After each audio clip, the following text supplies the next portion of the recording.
I was going to give you like a funny answer, but I'm not going to do that. I was going to say money, but like, but no. Honestly, it was a topic that I related with.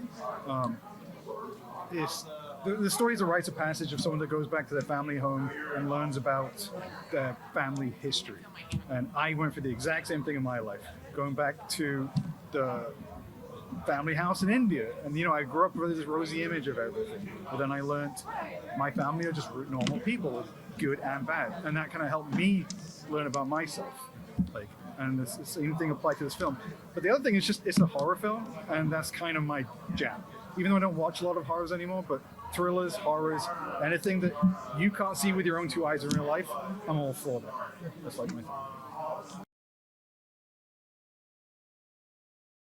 So I've done a bit of everything. Like I've produced feature films, I've shot music. I started my career doing music videos for reggae artists in the Caribbean, like Steel Pulse, Jimmy Cliff, and things like that. And then I went to a pretty unique film school in London that was all the teachers were from the NFTS, which is one of the big film schools in London. Okay. And it was just purely about working with actors. And we were sent to the Stella Adler School under the Atlantic Studio. We went to all the different schools and stuff. And even though I had a family passing, which kind of delayed my life, and I'm sorry. So I moved to America and then had to kind of start from scratch, find my way again, and started doing commercials and kind of like typical videography kind of things. But I always applied my directing skills to those things, even a lifestyle shoot, telling people how to stand and stuff. But I didn't get to do much narrative, the odd short film here and there. And then the Sabro family found me through a mutual friend, and it was kind of just a perfect fit. There's not many Indian filmmakers in Florida, let alone where we live in Florida. So it just happened to be the time, and it worked. And where do you live in Florida? Sarasota, which is near to Tampa. I know where that is. Even just casting people is a challenge. If you want Indian heritage people in Florida, it's a challenge. Like one commercial was so bad that we almost had to cast my dad. Like we couldn't find anybody casting agents or anything. But yes, most of the people are from out of state, and that's a big reason why they use a lot of their family as much as they can. The family friends are in the film and stuff like that. It's a family affair. With Marla being a horror film, we approached some traditional composers, and they gave us kind of the traditional thing. And to be fair to them, this is an unconventional film. So it was pretty tricky I can't just say, do David Lynch, because what is David Lynch? Like, I can't be like, use all these people. This film had its own unique vibe to it, and the only way that could happen is if Nisha herself, who was the writer, kind of had her influence on it. So I always wanted something that was offbeat, off feel. So, which you could say back to reggae, but offbeat, like that. And with this film, it's like the sound should not be expected. It shouldn't. Sometimes you'll feel it's expected, and then take you somewhere else. And I think we did a good job there. You always want more money. You want to go higher, and Hans Zimmer, but we did good. Like, we used as many odd sound effects here and there. Good. But sound is where I'd love to play around more. I wish I had more time. When I was younger, Robert Zemeckis was my guy. I was watching his films. I didn't know who directors were, and my dad was like, "Yeah, it's the same director of this film." So, Who Framed Roger Rabbit was the first film I remember seeing. I must have been 3 years old. Like, the cartoons mixed with live action, and then it was Back to the Future. And my dad was like, "That's the same guy." I was like, "What?" And then Spielberg, obviously, everyone said Spielberg, which is complicated. As I started growing up, Ingmar Bergman was a big deal for me. Wild Strawberries was a big, it started the abstract side of myself, this film has that abstract feel to it. It's not like clear in a lot of ways. Like I said, David Lynch I would use, but I'd say Ingmar Bergman is a bit more of the thing where it's like, it's not quite clear what's going on. And it's more about evoking a feeling. David Fincher, stylistically, is someone I'm a very big fan of. In my film school, he was saying, he's Fincher meets Zemeckis. That's what he's saying. What about M. Night? M. Night, for me, again, that was seeing an Indian person who grew up in America.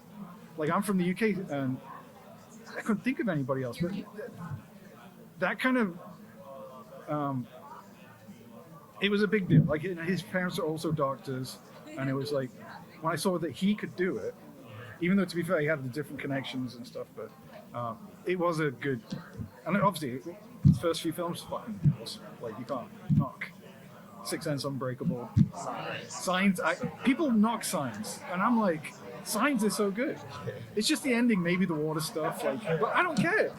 The second act is so good, and it's like Joaquin Phoenix and the daughter, like, but to go M. Night, who else? Sorry, just collect my thoughts for a second. No, I've lost it. That's all. I've not seen anyone do a film like this, right? So that when you asked me why would this be the director's debut, it's like, I don't want this to be just another horror, right? It had to have its own unique thing, and I couldn't find another film with the elements of English language speaking, Indian cast members, and they're not playing taxi drivers, they're not playing doctors, they're not playing the usual thing. They're just playing regular kids, and then the tantra side of things. That is not being covered. It's very unlike, it's not a common thing to cover because it's quite unknown. The field of tantra, and it was a anti-religious movement back in the day when people didn't like being told, I need one wife, I don't want to eat, you can't eat meat, you can't do these things. This movement started saying, no, I want to do what I want in my life, and it started becoming this thing, tantra, which kind of echoed off Buddhist kind of things and became its own thing. But yeah, it's a psychological horror thriller with an Indian cast, Indian Western cast, and it's English language. That I've not seen anywhere. I've seen a few horror Indians, but this is why I think it would stand out on the platforms. And there's, for people like me, I don't speak my native language. So I can understand it, but I don't speak it. So if I see Indian faces in a film, that is, I don't want to be like, everyone should be casting Indian people everywhere, but still, it's unusual for me. When I grew up, it was Fisher Stevens from Short Circuit, right? And then I found out he's not Indian. And I was like, what? But he was like the only guy. And then you got Apu in The Simpsons. And it was a funny story, like, I met Matt Groening through a reggae documentary. We interviewed him. And the topic of Apu came up, and he just looked at me. And he kind of gave me this, I'm sorry. And I was like, no, you're cool, man. Because without that character, I would have had no Indian representation when I was growing up. In the media my friends would share, there's no Indian faces. And they're always it's like Temple of Doom would be the only thing we had. Which I'm not going to knock Temple of Doom, but it's a very heightened version of India. My graduation film, it was a sci-fi thriller, had nothing to do with Indian culture, but I was adamant the lead had to be an Indian cast guy. It was tricky, even in London it was tricky, but I was adamant about it. And to me, it is important that you have more representation. I know that's a word people throw around a lot, but to me that's true. Thank you. Thank you, guys.